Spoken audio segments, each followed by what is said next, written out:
Hi and welcome to OTR Miniatures. It's Monday, so let's continue our journey in the Mortal Realms. Today, we're diving into issue 12. Let's get it open.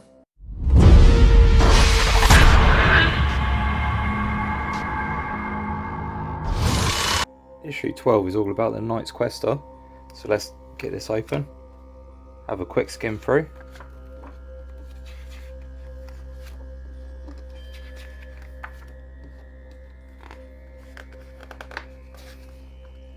And get to the assembly part that we're interested in.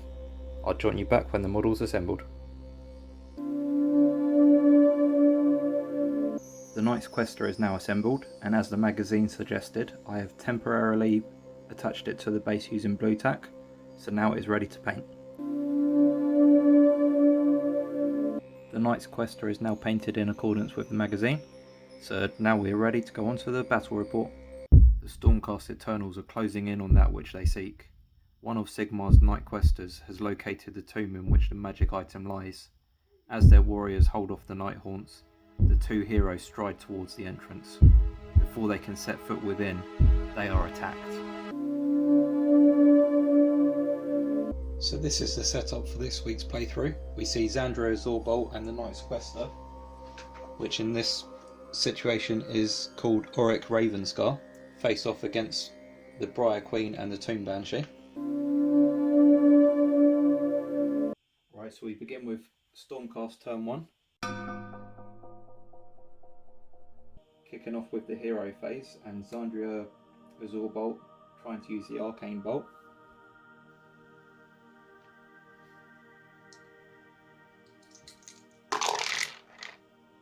So getting a 8, and then the Briar Queen will try to unbind that,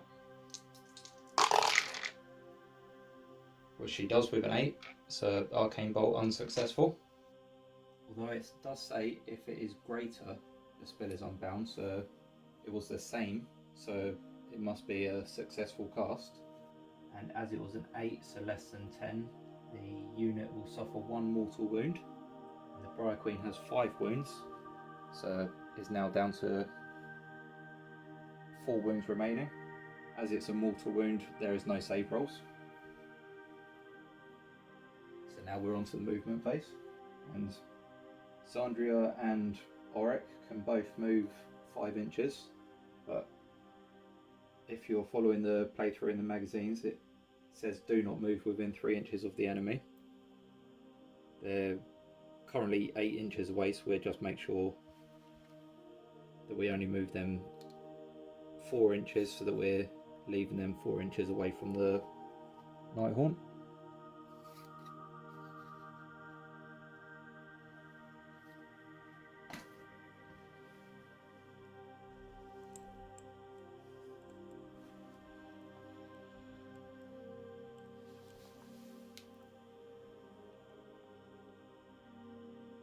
And now we're going on to the charge phase, as the Stormcast have no missile weapons, so no shooting phase for them. And any unit within 12 inches can attempt to charge. So we know that they're 4 inches away. So we need to roll a 4 or more for each of them for a successful charge. I'll be using the red dice for Xandria and the black dice for Auric, the Knights Questor.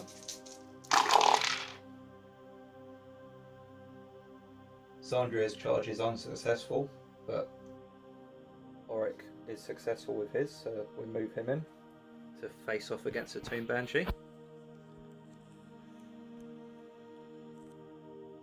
Now, in the combat phase, the first part would be piling. So if I'd read ahead of myself and moved Xandria so that she was only 3 inches away, then I could have piled in with her, but I didn't, so she'll be remaining where she is. And I'll just be doing the attacks for Auric Ravenscar, who with his Questor Warblade gets 4 attacks, looking for a 3+ to hit. So 3 hits for him, and then looking for a 3+ to wound. So 2 wounds. Now we're being introduced to Rend as well in this issue. I believe this is the first time that we've seen it. But as the Nighthaunt are ethereal, the Rend characteristics are ignored. So we'll just make normal save rolls for the Tomb Banshee. So 4+ to save for the Tomb Banshee. So no wounds. So that's the end of that combat phase. Now we're on to Nighthaunt turn 1. So Nighthaunt turn 1, we'll be beginning with the hero phase. So the Briar Queen also can cast Arcane Bolt. So we will attempt that now. Getting a 9. And then Xandria has a Void Storm scroll, so once per game she can automatically unbind a spell, so we will use that. So now we're on to the movement phase. The Tomb Banshee is already in base contact, so we won't be moving her. We'll also leave the Briar Queen where she is. The Briar Queen has missile weapons, so we can move on to the shooting phase. So the Briar Queen's missile weapons is Rending Scream, so she gets 3 attacks with that. Looking for a 3+ to hit. 3 hits. Looking for a 3+ to wound. 3 wounds. Now according to the War Scrolls, as I will show you, the Briar Queen has a Rend of -3, which will affect the save rolls for Xandria. So Xandria needing save rolls of 3, which means in order to not sustain any wounds here, she needs to roll some 6s. But she doesn't, so she's taking 3 wounds. Xandria has 5 wounds, so she is now down to 2. So that's the Briar Queen done. In the shooting phase, we are now onto the combat phase. Although technically we could do the charge phase, so I could, although as I've already said, Briar Queen is using missile weapons, so we want to keep her at distance. So we just go to the combat phase for the Tomb Banshee. And the Tomb Banshee with her Chill Dagger has 1 attack. So 1 attack, looking for a 4+ to hit. That's hit. Looking for a 3+ to wound. Only getting a 2, so no wounds. So that's the end of Nighthaunt turn 1's combat phase.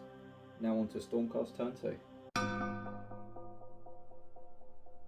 Right, hero phase. Xandria looking to use the Arcane Bolt. Rolling a 9. The Briar Queen is going to attempt to unbind it.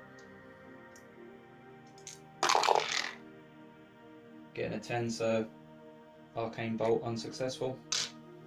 Now onto the movement phase.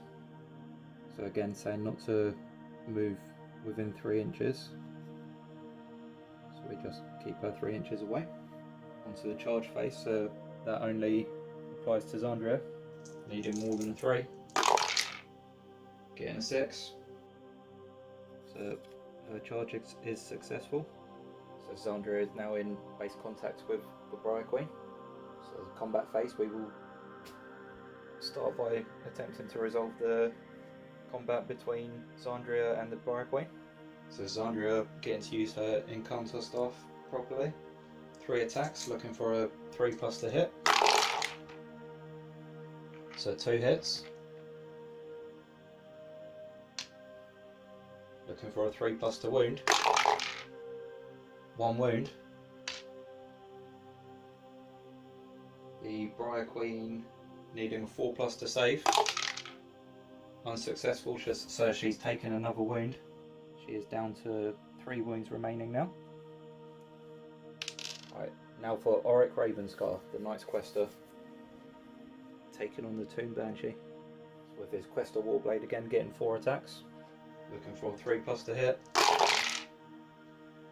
4 hits. 3 plus the wound. 2 wounds.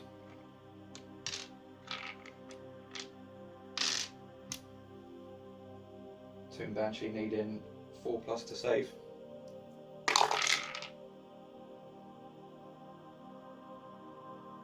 No saves. Tomb Banshee taking 2 wounds. So she's down to 2 remaining. That is the end of the Stormcast turn 2. On to Nighthaunt turn 2. So we'll be beginning with the Arcane Bolt. And Xandria has already used the Void Storm scroll, so she won't be able to unbind this. Oh, no, she can attempt to unbind it, but she won't be able to automatically unbind it. So the Briar Queen getting a 11 to cast it. Xandria only getting a 6, so she's unable to unbind it.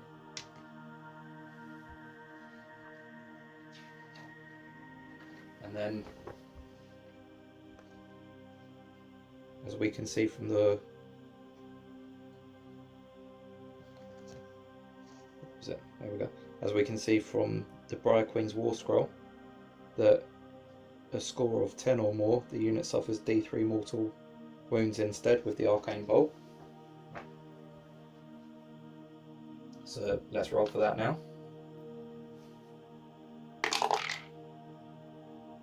So Xandria's taken 2 mortal wounds.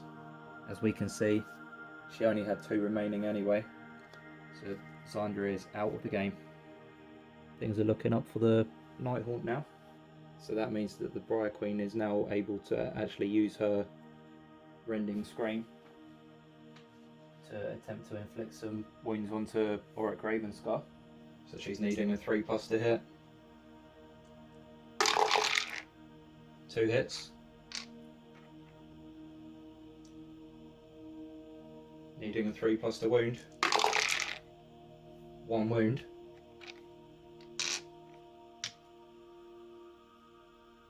And as we saw earlier, she has a rend of -3. The Knights Questor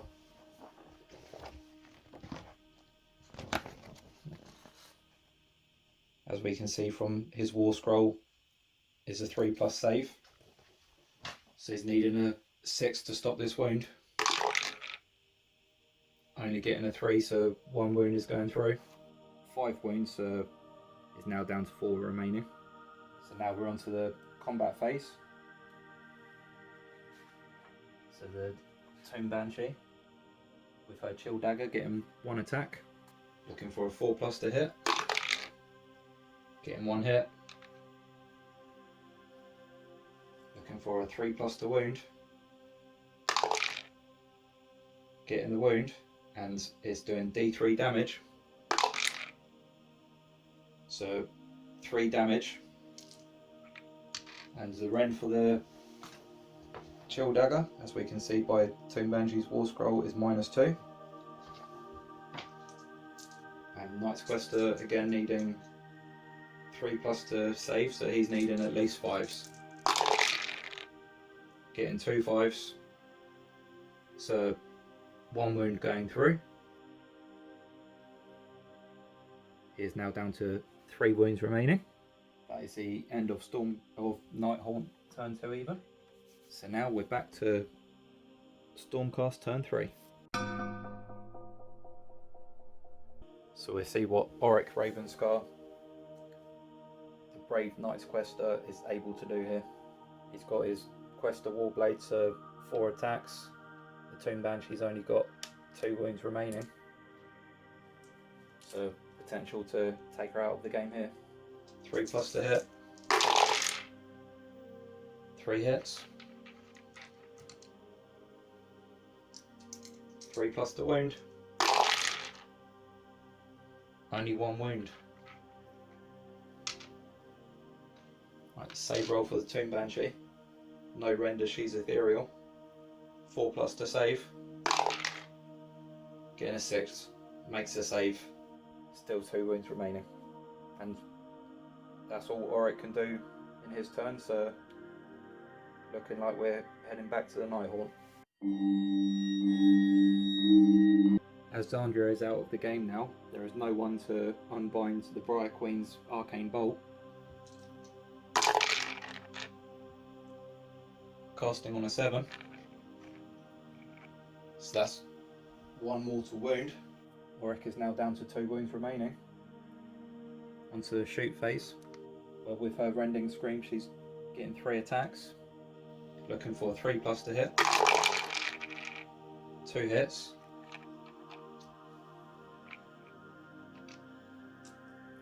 Looking for 3+ to wound. 1 wound. With the rend of -3. Auric is needing a 6 to save this. Only getting a 4. So 1 wound is going through. He's down to 1 wound remaining. Over to the combat phase, and can the Tomb Banshee take Auric out of the game here with her Chill Dagger? Looking for a 4+ to hit. Getting a 6, which means that she is using the Frightful Touch, which is causing D3 mortal wounds.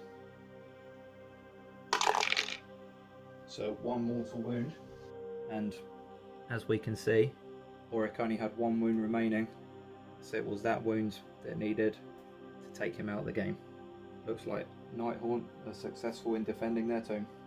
So here we have the victorious Nighthaunt, the Briar Queen on the left, the Tomb Banshee on the right.